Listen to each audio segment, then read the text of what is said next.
কাল্পনিক চরিত্র সৃষ্টি করে, কাল্পনিক প্লট তৈরি করে ইসলামের শিক্ষা প্রচার করা কতটুকু ইসলাম সম্মত? নাটক আর কি, সরাসরি নাটক ইসলাম সম্মত না। বর্তমান তরুণ ইসলাম লাইকদের কাছে এই প্রবণতা, এই প্রবণতা লক্ষণীয়। নাটক কখনো ইসলামে গ্রহণযোগ্য বিষয় নয়। কখনো কখনো এমন জিনিস করা যাবে যা শিক্ষার জন্য। রাসূলুল্লাহ সাল্লাল্লাহু আলাইহি ওয়াসাল্লাম কি করেছে?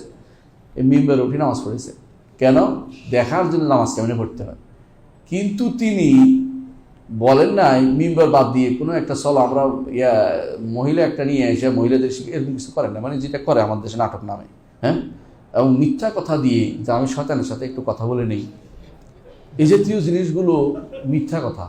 অথবা আমি অমুকের সাহাবায়ে কেরামের চরিত্র নিয়ে আসে, রসুলের চরিত্র নিয়ে আসে, অথবা নাউজুবিল্লাহ কোনো নবীর চরিত্র নিয়ে আসে, এগুলো সম্পূর্ণ হারাম, এগুলি করা যাবে না। আপনি এমনটা করতে পারবেন যেটা বাস্তবতা, সত্য কথাটা, সত্য কাজটা শিক্ষা দেওয়ার জন্য তাকে চেষ্টা করতেছেন। যেমন সালাত শিক্ষা দিবেন, জাকাত কীভাবে দিতে, অথবা মসজিদে কীভাবে ঢুকতে হয় শিক্ষা দিলেন, একটা ছেলে ঢুকে দেখাইলেন, নামাজ কীভাবে পড়তে হয় দেখাইলেন পরিপূর্ণভাবে।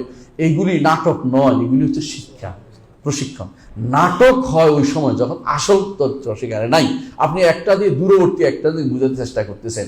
ওই নাটকীয় জিনিস ইসলামের মধ্যে আসলেই নাই।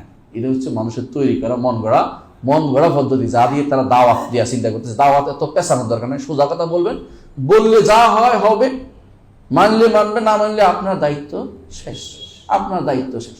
আর যদি সে মানে আপনার ক্ষতি করে, আল্লাহ দেখতেছে। কিন্তু আপনি তাই বলে সারাক্ষণ লুকিয়ে লুকিয়ে চলবেন, আর কোন দূরবর্তী একটা দেখাইয়া হ্যাকমতের নাম দিয়ে আপনি এই পুরো ইসলামকে হ্যাকমতি বানাই বলবেন, হ্যাকমতিয়ার বানাই বলবেন, সেটা কিন্তু ইসলাম বলে না। বুঝে আসছে? আল্লাহ আমাদের হেফাজত করুন।